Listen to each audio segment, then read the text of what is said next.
अस्सलाम वालेकुम। देवत के ज़ां Shaukat Khattak an international paraglider VC Palosar chairman आप लोगों से मुखातिब हूँ। इस वक्त हमारे एक ऐसी शख्सियत जिनसे मैं मिला और इनकी जो मैंने कहानी सुनी और वाक़यात सुने, यकीनन जो मेरे जो ब्लड है वो ऐसा गर्म हुआ। और यकीनन आप भी सुनेंगे तो आपको भी यकीनन अफसोस होगा कि जिस इलाके से ये तलक रखते हैं और इन्होंने जो पाकिस्तान के लिए कुर्बानियाँ दी हैं, जो तकलीफ़ात काटी हैं, वो आपको ख़ुद अपनी ज़ुबानी बयान करेंगे। लेकिन जिस इलाके से तलक रखते हैं, इनकी जो पीछे फैमिली है, जहाँ वो रहती है, करक से इनका ताल्लुक़ है, इस मुल्क के लिए क्या क्या कुर्बानी नहीं दी उन्होंने। और जिस जगह से ये तलक रखते हैं, वहाँ की आप हालत देख लें कि वहाँ पर ना पानी, ना बिजली, ना गैस, ना सड़कें, ना कोई स्कूल का निज़ाम सही है, ना कोई सेहत का जो निज़ाम है वो वहाँ पर सही हो चुका है। तो ये आपको अपने ज़ुबान से बताएंगे कि इस मुल्क के लिए उन्होंने क्या क्या कुर्बानी दी है, क्या क्या तकलीफ़ात काटी हैं। बिस्मिल्लाहिर्रहमानिर्रहीम अल्लाहुम्मा व नसलिहल करीम। मैं तलक मेरा रखता है, मैं करक का रहने वाला हूँ, पलोसा सर। और 26 से फिर रेजिमेंट से तलक है। मेरा नाम है हवलदार सिफत शाह। गए बांग्लादेश में, वहाँ आपने इस पाकिस्तान की खातिर इतनी तकलीफ़ात काटी, आपको खाना सही नहीं दिया गया, आपको जेल में क्या क्या तकलीफ़ात पहुँचाई गई, उसके बारे में तकलीफ़ात में ये था कि ना तो कंपोजिशन थी, हम ज़मीन पे लेटते थे और तंबू थे। एक तंबू में तकरीबन कभी 18 हो जाते थे, कभी 16 हो जाते थे। और जो हम बात करते इंडियन वाले क्या थे कि हमारे मेहमान तो नहीं आए, आप कैदी की जगह खाने में क्या मिलता था? खाने में ये पहले तो बड़ा मुश्किल था, बाद में जनेवा के अंडर जो है फिर कच्चा खाना मिलता था, खुद हम पकाते थे। उसमें ये चीज़ें थी, बाकायदा कांच भी था, ये वो कांच भी डालते थे, कांच बड़े। ये आपने इस मुल्क के खुददाद पाकिस्तान के लिए तकलीफ जिसमें हमें पेचेस भी कहा जाता है, डिसेंट्री भी कहा जाता है। जो डिसेंट्री यानी पेचेस में खून के ये शामिल हो गया। अल्लाह, ये तकलीफात आपने इस पाकिस्तान के लिए काटी। उसके अलावा कितना अरसा आप जेल में रहे? हम जेल में रहे 1971 से लेकर 23 मार्च 1974 को हम वागा क्रॉस किया। तो टोटल कितना अरसा हो गया? 71 से 74, ये तो तकरीबन 3 साल बनते हैं। 3 साल 3 साल लगभग आपने जेल काटी इस मुल्क के लिए, मुल्क के और इस्लाम की। ना खाना सही मिला, तकलीफात मज़ीद आपने काटी इस मुल्क के लिए। लेकिन आप ये बताइए कि इतनी तकलीफात काटने के बाद जब आप अपने इलाके में इस वक्त देखते हैं, तो आया आप ये मुतमईन है कि आपके इलाके में तरक्की किस तरह हुई है, आपके इलाके में सड़कों का क्या हाल है, स्कूलों का क्या हाल है, उसके बारे में देखो जी, हमारे मुल्क के अंदर जो हमारा इलाका है वो बैकवर्ड इलाका है और दुनिया का सबसे ज़्यादा गरीब ज़िला जो है वो हमारा करक है। मगर जो हमारे गरीब ज़िले से मतलब मदनियात निकलती है, ये गैस है, ये हमें नहीं मिलता है, बाहर जाता है, हम उसी तरह देखते हैं। तो इसका मतलब ये हुआ कि आपने इस मुल्क के लिए इतनी तकलीफ़ात काटी, 3 साल या 3.5 साल आपने कैद काटी, कैद बामुशक्कत, जिसमें आपको खाने में मुख्तलिफ़ चीज़ें मिलाकर दिया करते थे, जिससे आपको पेशाब में खून भी आता था। इस किस्म के आपके साथ जुल्म ज़्यादतियाँ हुई हैं इस मुल्क के लिए आप आए।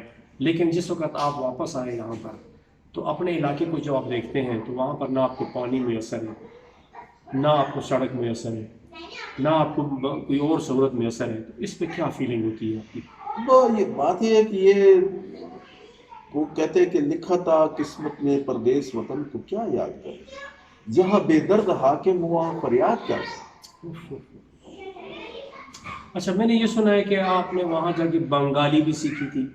हाँ, बंगाली के बारे में थोड़ा सा बंगाली के बारे में बताएं। जैसे ये बताएं कि हमारे इलाके में एक चीज़ आप ये बताएं कि बंगाली में कहें कि हमारे इलाके में हमने तो मुल्क के लिए बहुत कुर्बानियाँ दी, लेकिन हमारे इलाके में कुछ भी नहीं हुआ, ना पानी है, ना बिजली है, ना गैस है। इसको आप ज़रा बंगाली में कहें तो कैसे कहेंगे? देखो जी, बात यह है कि बंगाली ज़बान जो है ना, وہ اتنا عبور تو مجھے حاصل نہیں ہے. جو کچھ مگر ہم آتا ہے. یہ کہہ سکتے ہیں کہ جو ملک کے خاطر بنگالی میں اس کو کہتے ہیں شترو، شترو کہتے ہیں دشمن کو، بنگالی میں اس کو شترو کہتے ہیں. ہمارے اخوتے بیسی آتی کو لڑائی تو اخوتے کچھ نہ আসবে. তারপরে ওখানে हमें वेतन भी ना দিব, वेतन हमें तनख्वाह भी नहीं दे रहे. ہاں یہ آپ نے بنگالی میں کہا کہ تنخواہ ملتا ہے. نہیں دے رہے. اگر آپ یہ کہیں گے ہمیں بھی کھانا بھی صحیح نہیں ملتا تھا جو کیا کہیں گے آپ؟ کھانا جو ہے نا، کھانا আমি কি বলছেন তোমার ہمیں ওখানতে কিছু না আসে. খানা না কিছু না আসে। না না हमें भात দিব, না हमें रोटी দিব, ना हमें कुछ भी ना सकते. तो मुजीब रहमान साहब जो थे वो, उसके बाद जो हमारा प्राइम मिनिस्टर था भट्टू साहब, वहाँ पर हम कैद थे. कैद के दौरान में वो कहता है कि बांग्लादेश हमारे जंगी कैदी आज़ाद नहीं हो सकते. हम लोगों ने खत लिखा है जनेवा का, जनेवा को, कि भी हम तो मर चुके हैं मुल्क के खातर, हम तो मर चुके हैं, हम मरे पर क्यों सौदाबाजी आप कर रहे हैं भट्टू साहब. دیکھیں اتنی تکلیفات کاٹی ہیں. یہ ہے اس ہمارے کے بعد پھر بٹو نے کیا کیا ہے کہ اسلامی کانفرنس بلایا لاہور میں. ہم تو وہاں انڈین میں تھے، نہیں ہم ان کو آزاد کرتے ہیں. ہمیں کیا آزادی؟ آزادی تو سر وہ بہاری تھے وہاں پر ہمارے ساتھ، صحیح ہمارے فوجی تو تھے ہی نہیں. بالکل.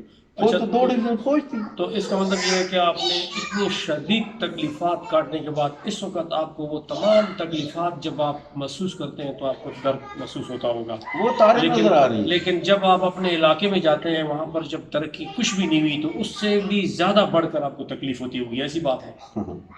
دیکھو جی، ہر ایک کو تکلیف تو ہوتی ہے، مگر ہمیں زیادہ ہوتی ہے کہ ہم اس ملک کے خاطر، ہمارے جو دادا تھا وہ بھی جنگی قیدی رہا تھا جاپان کا. اچھا، ہمارا پیشہ ہی. میرے اپنے دادا جو تھے وہ بھی برٹش آرمی میں تھے اور انہوں نے بھی اسی طریقے سے بہت تکلیفات کاٹی ہیں. یہ جو ہمارا کرک ہے، کرک میں ابھی جو موجودہ صورتحال ہے، یہ جو وار اور ٹیرر کے حوالے سے ہماری کرک نے کتنی قربانیاں دی ہیں، شاید کسی اور علاقے نے دی ہوں. وہاں ہر قبرستان کے اوپر سبز حلالی پرچم لہراتے ہوئے نظر آئیں گے. ان کی اتنی قربانی ہے. پھر اس سے بڑھ کر قربانیاں تو آپ لوگوں کی ہے جنہوں نے جیلیں کاٹی، وہاں تکلیفات کاٹی. اور آپ کیا میسج دیں گے آخری ایک چند سیکنڈ کے لیے کہ ہمارے علاقے میں حکومت کو کیا کہیں گے کہ کیا ہونا چاہیے اس طرح؟ ہم یہ کہتے ہیں کہ ہمارے ملک اور علاقے میں جو ہے کم سے کم سڑکیں تو ہمیں مہیا کریں، جو گیس ہماری اپنی نکلتی وہ تو ہمیں دیں، تاکہ ہم بھی گیس جلائیں، تاکہ ہم بھی مطلب یہ چیز نہ ہو، زیادتی نہ ہو. زیادتی نہ ہو. اور پانی کا مسئلہ ہے، پانی ہمارے ملک میں تو جو ہمارا علاقہ ہے پانی بھی تو ہم بھیک مانگ مانگ کر لے رہے ہیں. ہاں، پیسوں پہ لے رہے ہیں. پیسوں پہ لے رہے ہیں. یہ حالت ہے. یہ دیکھیں جی ہماری حالت ہے. یہ ہمارے وہ ویتران ہیں، وہ ہمارے جو جنگیں اور پاکستان کی خاطر تکلیفات کاٹی، لیکن ان کی حالت آپ نے خود دیکھی کہ ان کے پاس پانی تک نہیں ہے. یہ خرید کے لاتے ہیں. اس پانی کو مہیا کرنے کی ذمہ داری کس کی ہے؟ کہ وہی الیکٹڈ ایم این اے اور ایم پی ایس کی تھی. اور اگر انہوں نے نہیں مہیا کیا تو یقیناً یہ ایک ظلم زیادتی ہوئی ہے ہمارے ساتھ. Thank you.